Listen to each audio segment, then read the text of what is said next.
जय श्री कृष्ण। हमारे आध्यात्मिक कथाएं चैनल में आपका स्वागत है। मैं आज आपके लिए लेकर आई हूँ पुरुषोत्तम मास महात्म्य का 12वां अध्याय। द्रौपदी की अग्निकुंड से उत्पत्ति, श्री कृष्ण का पुरुषोत्तम व्रत उपदेश। नारद जी बोले, जब भगवान शिव चले गए तब शोकग्रस्त उस बाला ने क्या किया? श्री नारायण बोले, इस प्रकार श्री कृष्ण से पांडु पुत्र युधिष्ठिर जी ने प्रश्न किया था। मैं तुमसे उनका संवाद कहता हूँ, सुनिए। श्री कृष्ण जी बोले, जब शिव जी चले गए तब हे राजन, उस बाला का तेज नष्ट हो गया। इससे वह बहुत डर गई एवं ऊंची ऊंची श्वास चलने लगी और आंखों से आंसू गिरने लगे। उस तपस्विनी बालिका ने हृदय में अग्नि से जलने लगी। अंग प्रत्यंग में धड़कन सी होने लगी। अग्नि से जले पत्तों वाली बेल के समान वह झुलस गई। इस प्रकार कष्ट सहते सहते भगवान ने इसकी मृत्यु कर दी। सर्प जिस प्रकार बिल से निकलते चूहे को पकड़कर निगल जाता है, उसी प्रकार उस तपस्विनी बाला को बलवान काल ने अपने वश में कर लिया। उसी समय धार्मिक राजा यज्ञसेन द्रुप यज्ञ की बहुत सी सामग्री एकत्र कर यज्ञ कर रहे थे। उन्हीं के यज्ञ करते हुए यज्ञ कुंड से वही बाला सोने की कांति वाली प्रकट हुई, जो कि हे राजन द्रौपदी नाम से विख्यात हुई। जिस द्रुपद कन्या को मत्स्य वेद करके स्वयंवर में अनेक राजाओं भीष्म कर्णादि को निस्तेज करके अर्जुन ने प्राप्त किया था। कानों में शूल के समान असत्य वचन कहते हुए दुष्ट दुशासन ने जिसे चुटिया पकड़कर खींचा था, हे राजन, उस समय मैंने इसकी ओर ध्यान नहीं दिया था, क्योंकि इसने पुरुषोत्तम मास की अवहेलना की थी।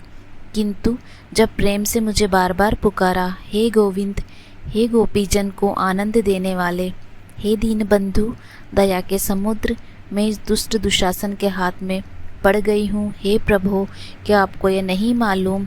हे श्री कृष्ण बोले, इस प्रकार कष्ट में पड़कर द्रौपदी ने मेरी शरण ली। मैं चाहे उसे भूल चुका था, तब उसकी प्रार्थना सुनकर शीघ्र ही गरुड़ पर सवार होकर उस स्थान पर आया और उसे वस्त्रों से परिपूर्ण कर लज्जित होने से बचा लिया। इतना होने पर भी पुरुषोत्तम मास की अवहेलनावश मैं उसकी तरफ से उदासीन रहता था, क्योंकि पुरुषोत्तम मास के विरोध को मैं गिरा देता हूँ। इसलिए अब आगामी पुरुषोत्तम मास की तुम सेवा करो। 14 वर्ष पूरा होने पर तुम्हारा कल्याण होगा। हे पांडुपुत्र, इस द्रौपदी के बाल जिन्होंने खींचे या देखे हैं, मैं उन दुष्टों की स्त्रियों को केशहीन करूँगा। तुम दुर्योधन आदि पापी राजाओं को यमपुर भेजकर शत्रुओं को दंड देकर स्वयं राजा होंगे। जो मेरे प्यारे भक्तों को दुख देते हैं, वह नित्य ही मुझे दुख देते हैं। मैं उस दुष्टि की ओर देखता भी नहीं, उसे यमराज दंड देते हैं। श्री नारायण बोले, श्री भगवान कृष्ण ने इस प्रकार द्रौपदी एवं पांडवों को समझाया और द्वारका जाने की इच्छा से कहने लगे, हे राजन, द्वारकावासी मेरे विरह में व्याकुल हैं। मैं आज ही द्वारका जा रहा हूँ। श्री नारायण जी बोले, इस प्रकार कहकर चलने को उद्यत देखकर गदगद हो पांडव बोले, हे जनार्दन, आप हमारे जीवन दाता हैं, आप हमारी रक्षा करें। हे जगतपते, हमें कहीं भुला न देना। हमारे चित्त रूपी भंवरों को अपने चरण कमल में स्थान दो, वही हमारा जीवन है, आप ही हमारे आश्रय हैं। पांडु पुत्रों के सामने भगवान श्री कृष्ण प्रेम में भरे हुए रथ में धीरे धीरे बैठ गए। पांडव कुछ दूर उनके पीछे चले, जिन्हें श्री कृष्ण ने कुछ दूर जाने पर लौटा दिया और आप द्वारका चले गए। श्री नारायण बोले, श्री कृष्ण के द्वारका चले जाने पर राजा युधिष्ठिर तपस्या करते हुए तीर्थों में विचरने लगे। हे ब्राह्मण, श्री भगवान के प्रिय पुरुषोत्तम मास में मन लगाकर भगवान श्री कृष्ण के वचनों को याद करके अपने भाइयों तथा द्रौपदी से बोले, हे भाइयों, आपने पुरुषोत्तम मास की महिमा तो सुनी ही है। पुरुषोत्तम की पूजा के बिना कैसे सुख प्राप्त हो सकता है?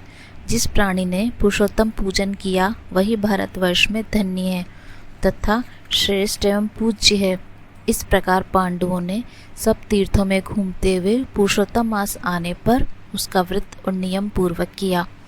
अंत में भगवान कृष्ण की कृपा से 14 वर्ष पूर्ण होने पर उन्होंने निष्कंटक राज्य प्राप्त किया।